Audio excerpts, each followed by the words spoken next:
Hello दोस्तों, आज मैं 10 क्लास के लिए बहुत ही महत्वपूर्ण वीडियो लेकर आए हैं। वो है साधारण ब्याज, जिसको इंग्लिश में कहते हैं सिंपल इंटरेस्ट। कुछ यहाँ पे महत्वपूर्ण सवाल है, उसके बारे में भी बताएंगे, उसको भी समझाएंगे। लेकिन थोड़ा सा साधारण ब्याज के बारे में इंट्रोडक्शन हम दे रहे हैं, उसको थोड़ा सा जानकारी कर लीजिए, उसके बाद फिर सवाल बनाएंगे।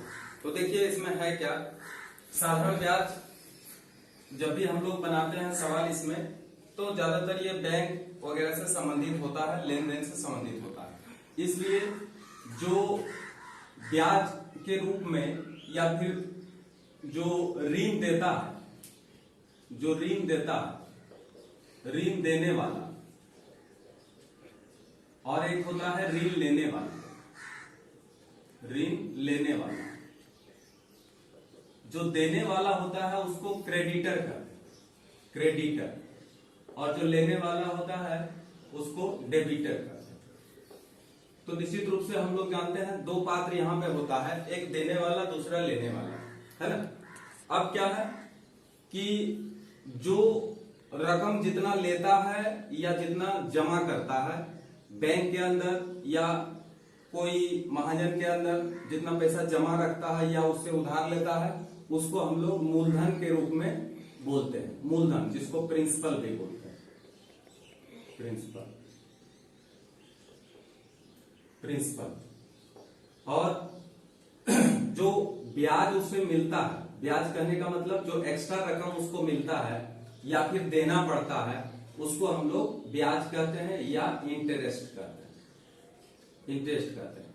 और 100 रुपया के हिसाब से जितना रुपया उसको अधिक मिलता है, अब जैसे 100 रुपया में उसको 10 रुपया मिलता है अधिक पैसा, अगर कोई जमा करता है 100 रुपया और 10% अगर उसे लाभ मिलता है तो उसको 110 रुपया जो है साल के अंत में मिलेगा। तो ये जो 10% है ये 100 रुपया में गिना जाता है, इसलिए इसको दर कहते हैं। तो दर हमेशा क्या होगा, परसेंटेज में होगा, जिसको रेट कहते हैं, है ना। अब क्या है, मूलधन है, ब्याज है, दर है। अब जितना समय के लिए वो पैसा लेता है वो समय ही होता है, जिसको हम टाइम से सूचित करते हैं, है ना। टाइम उसको कहते हैं। टाइम के लिए हम लोग कैपिटल टी का प्रयोग कर सकते हैं, दर के लिए कैपिटल आर का प्रयोग कर सकते हैं, ब्याज के लिए आई का प्रयोग कर सकते हैं, मूलधन के लिए पी का प्रयोग कर सकते हैं, जो पहला अक्षर इसका है। और अगर ब्याज मिलता है तो उस ब्याज को अगर मूलधन से जोड़ देते हैं, यानी मूलधन और प्लस ब्याज अगर इस तरह से करते हैं तो ये मिश्रधन कहलाता है। मिश्रधन यानी इसको हम इंग्लिश में अमाउंट भी बोलते हैं। अमाउंट अर्थात अमाउंट बराबर हो जाएगा P और प्लस I बराबर A, यानी principal plus interest equal to क्या हो जाएगा, A हो जाएगा, यानी अमाउंट हो जाएगा। इस तरह से अगर हम दूसरा सूत्र इसमें देखें तो दूसरा सूत्र भी निकल करके आएगा। अगर हम मूलधन निकालना चाहें तो मूलधन निकालना चाहें तो निश्चित रूप से क्या करेंगे, हम मिश्रधन में ब्याज को माइनस कर देंगे, तो ये हो जाएगा मिश्रधन माइनस ब्याज, यानी इसको अगर हम P कहें तो A माइनस I, ये भी सूत्र हो गया एक, है ना। और अगर ब्याज निकालना चाहे तो ब्याज बराबर होगा, मिश्रधन में किसको माइनस कर देंगे, तो मूलधन को माइनस कर देंगे। तो मूलधन को अगर माइनस कर दिए हैं तो निश्चित रूप से I बराबर हो जाएगा A माइनस P। इस तरह से एक सूत्र निकल गया। तो ये सूत्र ध्यान दीजिएगा, ये सूत्र ध्यान दीजिएगा, ये सूत्र ध्यान दीजिएगा, जो सवाल जब बनाने लगेंगे तो उसमें ये इस्तेमाल किया जा सकता है। अब एक और सूत्र देखिए, अगर मान लो मिश्रधन नहीं दिया हुआ है तो ब्याज कैसे निकालते हैं उसका सूत्र देखिए। ब्याज बराबर मूलधन गुना समय गुना दर बटे 100। ये अगर सूत्र बैठाते हैं तो साधारण ब्याज हमें निकल जाता है। यानी इसको अगर शॉर्ट में I बराबर, इसको अगर हम SI लिखें, सिंपल इंटरेस्ट, तो SI बराबर P into t into r divided by 100। जैसा कि हम पहले बता चुके हैं किसको किसको क्या चीज से डिनोट करते हैं। तो ये साधारण ब्याज का सूत्र निकल गया। अब इसी से हम मूलधन का भी सूत्र निकाल सकते हैं। तो मूलधन बराबर होगा ब्याज गुना 100, इसी को क्रॉस मल्टीप्लीकेशन करके हम लोग निकाल लेते हैं, 100 बटे समय गुना दर। तो ये सूत्र जो है मूलधन का हो जाता है, यानी P बराबर हम कहें SI into 100 divided by time I into R।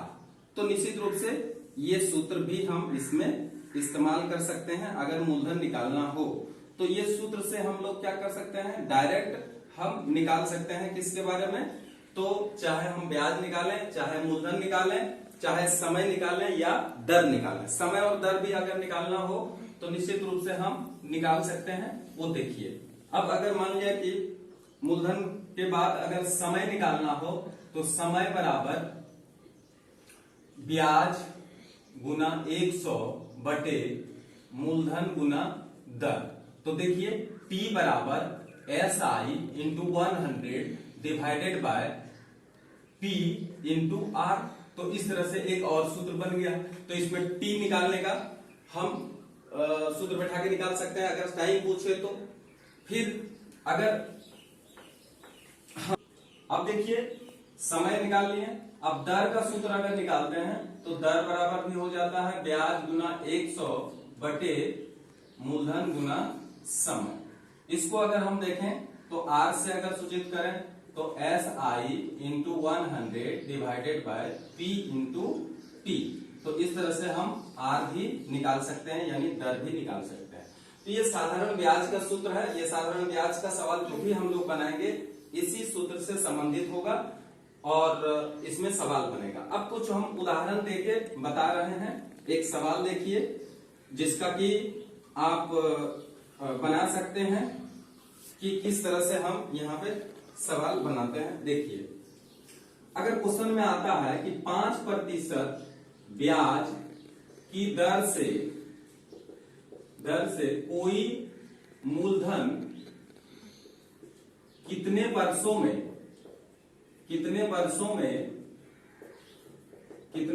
में मूलधन का दुगना हो जाएगा, मूलधन का 2 गुना हो जाएगा।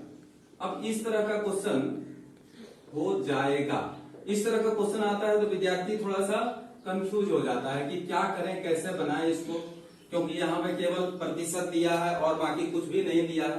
तो कुछ घबराने की जरूरत नहीं है, यहाँ पे थोड़ा सा मान करके हम लोग आराम से बनाते हैं। तो देखिए कैसे बनाते हैं।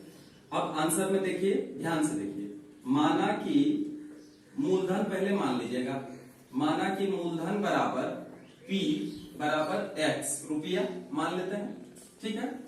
अच्छा, मिश्रधन कितना हुआ, तो बोल रहा है कि जो लास्ट में उसको रकम मिलना चाहिए वो मूलधन का 2 गुना मिलना चाहिए। तो इसलिए मिश्रधन बराबर हो जाएगा कितना, तो A बराबर 2X रुपया हो जाएगा, क्योंकि उसका 2 गुना मिलना चाहिए। तो मिश्रधन जो मिलता है वो ब्याज प्लस मूलधन होता है, इसलिए हम ब्याज भी इसका निकाल सकते हैं। ब्याज बराबर बताइए, जो सूत्र लिखवाए थे, मिश्रधन माइनस मूलधन, ये तो सूत्र है। अब मिश्रधन के जगह पर बैठ जाएगा 2X और माइनस X बराबर कितना हो जाएगा, X रुपया हो जाएगा। तो ये क्या हो गया, ब्याज हो गया। तो अब देखिए आपको मूलधन भी मिल चुका है, मिश्रधन भी मिल चुका है, ब्याज भी मिल चुका है और समय भी मिल चुका है। समय कितना है, तो यहाँ पे समय नहीं मिल चुका है, यानी दर मिल चुका है। तो देखिए दर बराबर कितना दे दिया है, तो दर बराबर दे दिया है 5%, यानी हमको निकालना क्या है, तो समय बराबर वाट, क्योंकि यहाँ लिखा कितने वर्षों में, तो इसका मतलब समय को हम लोग निकालना चाह रहे हैं। तो देखिए समय, तो यहाँ पर समय हमको निकालना है, समय बराबर वाट। तो देखिए समय का सूत्र हम पहले भी लिखा चुके हैं, तो इसलिए समय बराबर देखिए क्या है, ब्याज गुना 100 बटे मूलधन गुना दर। तो जो है बैठाते जाइए। देखिए यहाँ ब्याज कितना था, X है, बैठा देंगे। अब गुना 100, मूलधन कितना है वो भी बैठा देंगे। देखिए मूलधन कितना है, इसमें मूलधन हम लोग X माने थे, X बैठा देंगे। और दर कितना था, तो दर 5% दिया हुआ था, 5 बैठा देंगे। अब देखिए X तो कैंसिल हो जाएगा, अब 5 से काट देंगे तो 20 आ जाएगा, मतलब 20 वर्ष। तो अगर कहीं 5% सरल ब्याज के दर से, साधारण ब्याज के दर से अगर मूलधन हम जमा करते हैं तो दुगना होने में 20 साल लग सकता है साधारण ब्याज। तो इस तरह से हम सवाल को बना देते हैं। तो ऐसा ही सवाल 3 गुना, 4 गुना, 5 गुना जो भी हो, तो हम यहाँ पे क्या करते जाएंगे, 5 गुना होगा तो 5x, 3 गुना होगा तो 3x, 4 गुना होगा 4x, करते करते हम इस तरह से माइनस कर सकते हैं और निकाल सकते हैं। अच्छा, अब हम थोड़ा सा एक सवाल, कुछ सवाल जो है ऊपर हम लिख के रखे हैं, वो सवाल देखिए जो थोड़ा जटिल सवाल है। ये सब साधारण सवाल आएगा तो आप लोग बना लीजिएगा, सूत्र में बैठा के बना लीजिएगा, नहीं तो फिर हम और भी सवाल लेकर आएंगे। लेकिन अभी फिलहाल हम एग्जाम्पल से कुछ सवाल जो है लिख के रखे हैं, उसको ध्यान से देखिए। पहला सवाल देखिए क्या लिखा है कि वार्षिक 5%, देखिए 9 परियोग का सवाल है, 5% सरल ब्याज दर पर 2003 वर्ष के 1 जनवरी से 8 अगस्त तक 5,000 रुपया उधार लेने पर ब्याज और मिश्रधन कितने होंगे। तो देखिए यहाँ समय जो दिया हुआ है वो हमको काउंट करना पड़ेगा, क्योंकि समय सीधा सीधी नहीं दिया कि इतना वर्ष में कितना होगा। तो इसलिए पहले हम जो है प्रयोग 9 देख लीजिए, यहाँ सवाल इसको हम बना रहे हैं।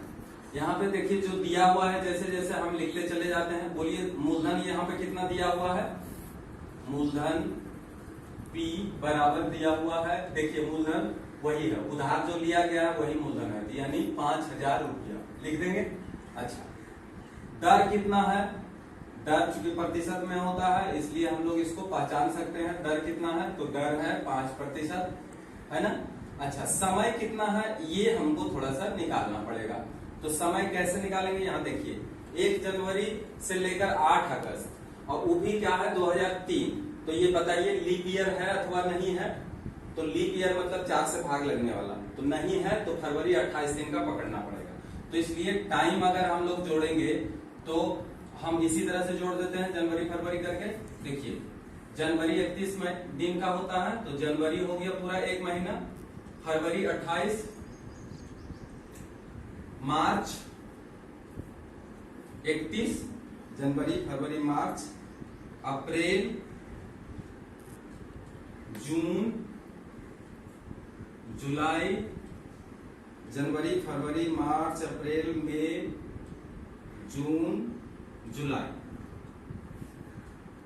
तो इस तरह से अगर हम लोग देखें तो जनवरी फरवरी मार्च अप्रैल मई जून जुलाई अगस्त, तो अगस्त में हम 7 पकड़ेंगे, क्योंकि 8 अगस्त में वो क्या करता है, पैसा निकालता है। तो 8 अगस्त के दिन अगर पैसा निकालता है तो 8 अगस्त में एक दिन माइनस हम इसलिए करते हैं क्योंकि 8 अगस्त में 12 बजे रात तक उसका मतलब होता है, इसलिए क्योंकि हम लोग यहाँ पे 31 दिन जनवरी को पकड़ लिए, इसलिए एक दिन कम यहाँ पे कर लेंगे।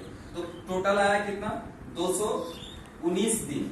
लेकिन इस दिन को हम वर्ष में बदल लेंगे, इसलिए 219 डिवाइडेड बाय 365। 365 क्यों किए हैं, ये अब वर्ष में बदल गया। 365 इसलिए किए हैं क्योंकि जो लीप ईयर है वो 366, लेकिन ये तो विदाउट लीप ईयर है, इसलिए इसको 365 ही पकड़ेंगे। अब इसको अगर हम काटें तो देखें 73 का टेबल में अगर हम काट देते हैं तो 3 बार में देखिए कितना आता है, 9, 219 आ जाता है। और इसको 5 का टेबल में, इसको 5 बार में अगर हम काटें तो 36, 365 आ जा रहा है। यानी इसको अगर वर्ष में अगर हम बदलेंगे तो आ जाएगा T/5 वर्ष। ठीक है, क्लियर है। तो समय भी निकल गया, मूलधन भी, दर भी निकल गया। अब हमको क्या निकालना है, यहाँ पर ब्याज निकालना है। बोलिए ब्याज बराबर जो सूत्र है, मूलधन गुना समय गुना दर बटे 100। अब हम मान बैठाते हैं, मूलधन कितना 5,000 बैठा देते हैं 5,000, और गुना समय कितना है बता दीजिए 3/5, और गुना दर कितना है तो 5% है ना, और बाय 100। अब इसको अगर काटे तो 5 ऐसे काट देते हैं, इसको 0 काट देते हैं, 0 यहां से काट देते हैं, और इसको मल्टीप्लाई कर देते हैं, तो कितना हो जाता है 150 रुपया। यानी 150 रुपया क्या हुआ, वो जितना भी बैंक में पैसा रहा है 150 रुपया इसका ब्याज है। लेकिन यहाँ पे देखिए ब्याज और मिश्रधन दोनों पूछ रहा है, तो ब्याज तो निकल गया, एक आंसर हमारा यहाँ निकल गया, ब्याज कितना हुआ, इसलिए मिश्रधन भी निकाल लेते हैं। तो याद करिए मिश्रधन का सूत्र हम क्या बताए थे, मूलधन जोड़ ब्याज। तो मूलधन तो हमारा 5,000, अब प्लस ब्याज कितना 150, तो 0,515। बोलिए कितना आ गया 5,150 रुपया, और ये हो गया मिश्रधन और ये हो गया आंसर। तो इस तरह से हम इस सवाल को बना लेते हैं। अब देखिए 32 नंबर का सवाल, उसमें कह रहा है कि एक व्यक्ति मासिक संचय प्रकल्प में प्रति माह 1,000 रुपया जमा करता है, मतलब महीना महीना वो जमा करता है, और ब्याज दर 5% हो तो 6 माह के बाद उसे कितना मिश्र धन प्राप्त होगा। इसका मतलब ब्याज भी निकालेंगे और मूलधन भी निकालेंगे, 6 महीना का जितना होगा और ब्याज उसमें जोड़ देंगे। तो सबसे पहले हम ब्याज निकालने का कोशिश करते हैं। देखिए प्रयोग 32 का हम बना रहे हैं। सवाल क्या क्या है बोलिए तो 1000 रुपये प्रति माह जमा करता है, तो यहाँ पे मूलधन क्या होगा, मूलधन इसको इस तरह से लिखेंगे 1000 प्रति माह, इस तरह से लिख देंगे। क्लियर। अच्छा दर कितना है, दर है 5%। अच्छा समय कितना है, तो समय है 6 माह। अब इसको वर्ष में फिलहाल नहीं बदलेंगे क्योंकि एक एक महीना करके हम लोग यहाँ पे निकालने जा रहे हैं 6 महीना तक। तो ब्याज कैसे निकलेगा ध्यान दीजिएगा। ब्याज बराबर अगर पहला महीना वो जमा करता है रकम, तो 1000 रुपये जमा किया मूलधन गुना समय। समय पहला महीना मतलब 1/12 वर्ष, 1/12 वर्ष। एक महीना को अगर हम वर्ष में बदलेंगे तो 1/12, क्योंकि वो प्रत्येक महीना क्या होता है इसका रकम जो है 1000 रुपया करके जमा करता है, तो इसलिए पहला महीना का कितना मिलेगा इंटरेस्ट, तो 1000 गुना 1/12 माने समय गुना दर। दर कितना है देख लीजिए, दर है यहाँ पे 5% है ना, और बटे 100। तो ये एक महीना का हुआ, फिर प्लस दूसरा महीना का फिर उसी तरह से 1000 रुपया और जमा करता है गुना, अब 2 महीना है तो 2/12 करेंगे, ठीक है, अब मल्टीप्लाई 5 करेंगे, अब बटे 100 करेंगे। इस तरह से डॉट डॉट डॉट करके लास्ट महीना जो होगा वो छठा महीना होगा। तो छठा महीना के लिए हम लिख देते हैं 1000/100, अब गुना ये छठा महीना का हो जाएगा। तो ध्यान दीजिएगा, इसको बड़ी ध्यान से देखिएगा। तो इस तरह से हम डॉट डॉट कर देते हैं और उतना लिखना नहीं है, और अगर 12 महीना का भी होगा तो इसी तरह से डॉट डॉट करके लास्ट वाले केवल लिखते हैं। तो अब देखिए इसमें कॉमन क्या आ जा रहा है, देखिए हर जगह 1000/100 1/12 हर जगह मिलते चला जा रहा है ना, और 5 भी मिलते चला रहा है।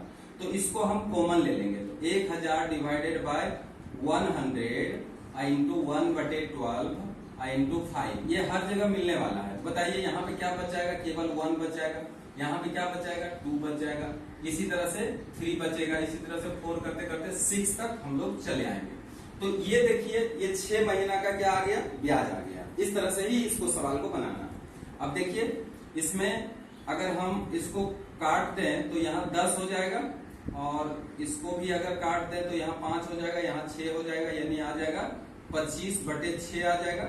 और देखिए ध्यान से यहाँ पे अगर 6 तक को जोड़ेंगे 1 + 2 + 3 तो उतना जोड़ने का जरूरत नहीं है, एक तरीका बता देते हैं, उसी हिसाब से करिएगा। देखिए 6 तक अगर जोड़ना है, ऐसे 6 तक, 6 का एक बाद वाला अंक को मल्टीप्लाई करके 2 से डिवाइड कर देना पड़ेगा, यानी कितना हो जाएगा 42 डिवाइडेड बाय 2, इसको काट लेंगे तो कितना आएगा 21। इसलिए यहाँ पे हम डायरेक्ट क्या कर रहे हैं 21 लिख दे रहे हैं। क्लियर है। तो निश्चित रूप से आप लोग भी ऐसे करिएगा, 12 महीना रहेगा तो 12 गुना 13/2 करके निकाल लेते हैं। तो अब इसको हम काटते हैं, वो देख लीजिए किस तरह से काटे, 3 का पाड़ा से काट दें, 3 दूनी 6, 3 से 23। अब इसको अगर मल्टीप्लाई करते हैं तो 7 × 5 = 35, 3 और 7 दूनी 14, 3 175 डिवाइडेड बाय 2। अब बताइए ये कितना आएगा, इसको अगर डिवाइड करें तो 2 2 × 16 और फिर 2 × 3 = 14। तो इतना रुपया ये क्या हुआ, ये ब्याज हो गया 6 महीना का। लेकिन हमको यहाँ पे मिश्रधन पूछा है, तो मिश्रधन हमको निकालना। तो अब बताइए, ये तो ब्याज निकल गया, यहाँ लिखते हैं, इसलिए ब्याज बराबर कितना निकला है, तो निकला है 87.50 रुपीज। अब इसलिए मिश्रधन कितना होगा ये निकालना है। तो बोलिए मिश्रधन बराबर मूलधन प्लस ब्याज, मूलधन प्लस ब्याज। तो बोलिए मूलधन कितना हुआ, तो बताइएगा 1000 क्या, नहीं बिल्कुल नहीं। क्यों, क्योंकि 6 महीना तक वो पैसा लगातार लगा रहा है, तो इसलिए 1000 इंटू 6 प्लस 87.50।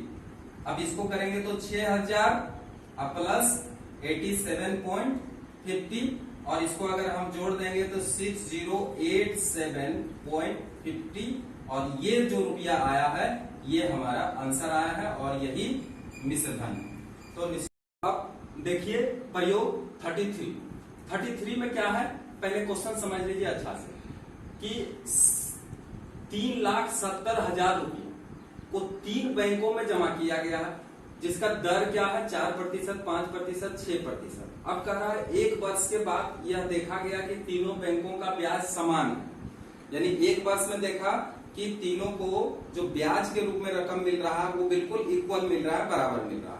तो अब बताया जा रहा है कि वो जो 3,70,000 रुपया है, तो वो 3,70,000 रुपया को किन किन बैंकों में, मतलब तीनों बैंकों में, तो किस किस बैंक में कितना कितना रुपया वो जमा किया है, ये हमको क्वेश्चन पूछा जा रहा है। तो ये ध्यान से देखिए किस तरह से इसको बनाते हैं। सबसे पहली बात है कि मूलधन कितना है, मूलधन बराबर है 3,70,000, 3,70,000 रुपया। क्लियर? अच्छा, प्रथम बैंक का दर बराबर 4%, दूसरा बैंक का दर बराबर 5%, और तीसरा बैंक का ब्याज दर कितना है 6%। ये तो ठीक है। अच्छा, समय तो है 1 वर्ष, क्योंकि समय जो है 1 वर्ष में ही सभी पैसा को देखा गया है कि वो कितना हो गया है। तो अगर हम यहाँ पे मूलधन दिया हुआ है, तो मूलधन तो ये इकट्ठा दिया हुआ है, तो मान लिए यहाँ पे मानेंगे हम लोग कि मान लिया कि प्रथम बैंक में जमा राशि बराबर X रुपया मान लेते हैं, हमको कुछ भी नहीं मालूम है कितना रुपया जमा किया है। दूसरा बैंक में जमा किया गया राशि बराबर Y रुपया, और तीसरा बैंक में जमा किया गया राशि कितना है, तो मान लीजिए कि Z रुपया वो जमा किया। क्लियर? तो प्रश्नानुसार क्या हो जाएगा, तीनों बैंक में अगर पैसा जमा किया है तो X plus Y plus Z equal to 3,70,000। Clear? ये हो जाएगा, एक समीकरण बन जाएगा, है ना, कि तीनों बैंक में टोटल 3,70,000 रुपया जमा किया है। अब देखिए अलग अलग अगर हम देखें तो कह रहा है कि प्रथम बैंक में जितना ब्याज मिला दूसरा में भी उतना है, तीसरा में भी उतना है। तो पुनः प्रश्नानुसार थोड़ा सा यहाँ पे ध्यान दीजिएगा, हम डायरेक्ट करने जा रहे हैं। पुनः प्रश्नानुसार अगर पहला बैंक में X रुपया जमा किया तो यहाँ का ब्याज कितना आएगा, मूलधन गुना समय, समय तो एक ही बस रहेगा, और दर देखिए पहला बैंक कितना है 4/100, ये पहला बैंक का आ गया। अब ये बराबर किसका होगा, दूसरा बैंक का ब्याज, तो दूसरा बैंक का ब्याज कितना होगा, तो Y Guna 1 Guna 5 divided by 100, और तीसरा बैंक का फिर ब्याज कितना आ जाएगा, Z into 1 into 6 divided by 100। तो ये हमारा एक दूसरा समीकरण आ गया। इसमें देखिए अगर कुछ कटता है तो हम काट सकते हैं, तो ये कट जाएगा 4 25 बार में कट जाएगा, और इसको काट दें 20 बार में, और ये चूंकि कटेगा नहीं 3 होगा, और यहाँ पे हो जाएगा 2 से कटेगा तो 3 होगा, तो यहाँ पे 50 होगा। तो इस तरह से हम यहाँ पे देखे हैं, इसमें आया X/25 बराबर Y/, देखिए तो हम इस तरह से नहीं काट के हम ऐसे काट रहे हैं, 100 को हम पहले नीचे ही काट दे रहे हैं, तब क्या होगा उतना ये नहीं करना पड़ेगा। अब क्या हो जाएगा बोलिए, तो 4x = 5y = 6z, ये एक समीकरण आ गया। अगर 100 सब में है तो निश्चित रूप से इसको हम काट सकते हैं या हटा सकते हैं, ठीक है। तो निश्चित रूप से अब आ गया 4x 5y और 6z, इसको बराबर अगर हम k मान लेते हैं तो देखिए बराबर k यहां लिख देंगे माना, इसलिए बोलिए x यानी 4x = k, चूंकि 4x = k इसलिए x बराबर k/4 आ गया, है ना। फिर बोलिए 5y = k, इसलिए बोलिए y बराबर कितना आ जाएगा, k/5, है ना। तथा अब बताइए 6z बराबर भी k आएगा, इसलिए z बराबर कितना आएगा, तो k/6। तो इस तरह से हम अलग अलग क्या कर सकते हैं, मान निकाल सकते हैं, यानी 5y बराबर k तो y बराबर k/5 और z बराबर k/6 और x बराबर k/4। अब क्या करना है कि एक्स वाई जेड तीनों का मान समीकरण 1 में रख देते हैं, तब देखते हैं क्या होता है। लिखेंगे एक्स वाई जेड का मान समीकरण किस में रखने पर, 1 में रखने पर। तो देखिए यहाँ पे किसका मान आता है, के का मान आएगा, और के का मान आएगा तो फिर सहजता से हम लोग एक्स वाई जेड का मान निकालेंगे। तो देखिए पहले इसको रखते हैं, वो देखते जाइए। एक्स के जगह पे हम कितना रखते हैं, के बटे 4 रख देते हैं, के बटे 4 प्लस वाई के जगह पे कितना रख देंगे बताइए, के बटे 5 रख दिए, और प्लस बताइए जेड की जगह पे कितना रख देंगे, के डिवाइडेड बाय 6 बराबर कितना बोलिए 370,000 यानी 3,70,000। क्लियर यहाँ तक कोई असुविधा नहीं है। अब देखिए यहाँ पे सबका एलसीएम ले लीजिए, कितना आ जाएगा बोलिए 6 20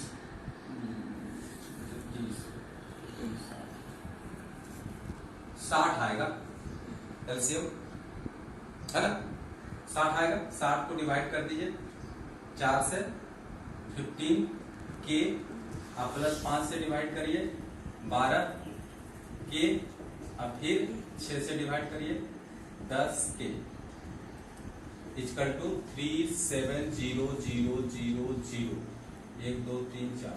ठीक है, अब देखिए सबको जोड़ दीजिए कितना आता है, तो 7 और 3, है ना, किसी तरह का असुविधा नहीं है